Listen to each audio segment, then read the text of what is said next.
how's it going? It's Steph with flipthiswholesaler.net, and I am here with a Friday night edition of Reader Mail. Tonight's question comes from Melanie, and Melanie writes, Steph, I found a title company in my area who will do a simultaneous closing.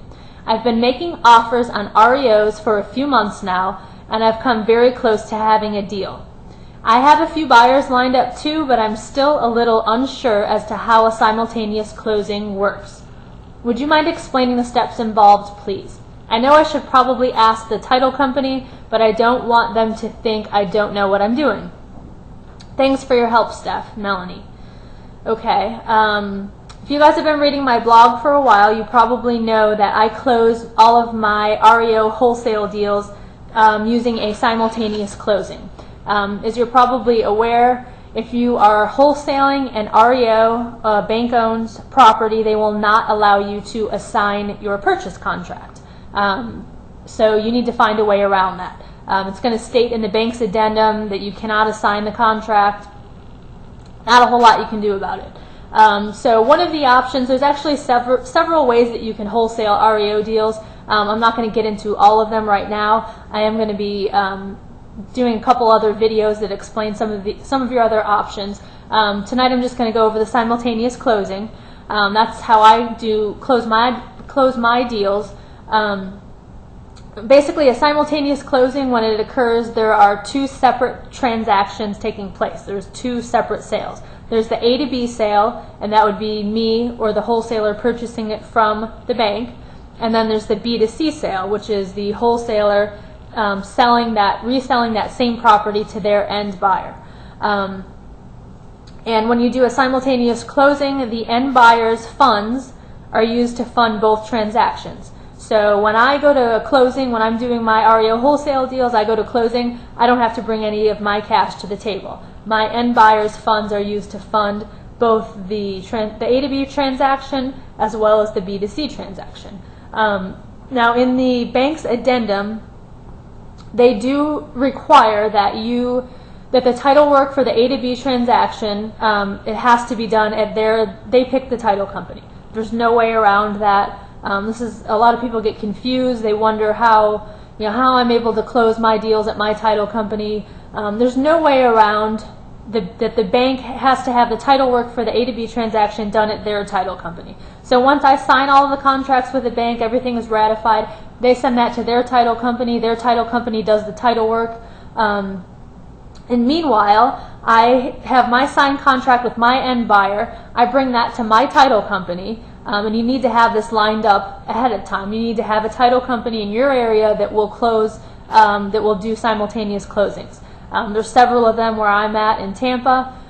So I take my contract with my end buyer, I bring it to my title company, tell them what's going on. I'm buying this from the bank, selling it to my end buyer. Here's the contract, and they start the title work for the B to C transaction, which is me selling to my end buyer. Once the bank's title company is ready to close, I tell them I want to actually do the closing at my title company. I'm just going to be signing the documents there. So I have them email all of the closing documents, the wiring instructions, the HUD for the A to B transaction. I have them send all of that to my title company.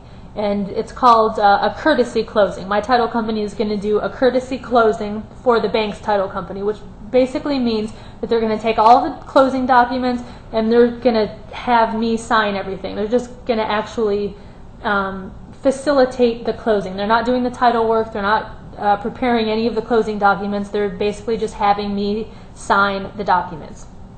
So on the day of closing, my buyer shows up at my title company. I show up at my title company. We do both closings at the same time. My buyer brings funds for the B to C purchase, for them purchasing the property from me. And then those funds are also used to fund the transaction where I'm buying it from the bank.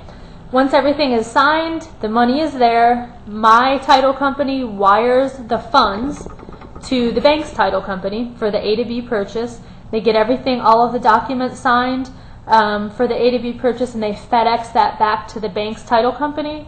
and I walk away with my check for the difference. I don't ever tell the listing agent, or if I'm using a buyer's agent or the bank's title company, I don't tell them that I am reselling the property the same day that I'm buying it. I don't tell them I'm doing a simultaneous closing. I let my title company handle all of that. I let them handle the B2C transaction, and I keep the listing agent and the bank's title company out of it. I know I get a lot of emails from people. They've just gotten their first REO property under contract, and they go to the listing agent and they tell the listing agent that they want to wholesale it, and they ask them for advice about how to do a simultaneous closing, and that's not, I wouldn't advise doing that. My advice, like I mentioned earlier, have your title company lined up ahead of time and let them handle the B2C transaction. It'll be a lot easier for you if you do it that way. This all might seem kind of complicated. I know before I had done a deal like this, it seemed quite complicated to me, but once you get a title company on your side that knows what they're doing, they know how to do simultaneous closings, it's really not that difficult at all. You just get them the contracts, they do the title work, they coordinate the closings, and it's really fairly simple. So I hope I didn't confuse you all any further. If you have any questions, as always, please feel free to post them in the comment section. I'm always available to answer any questions that you have.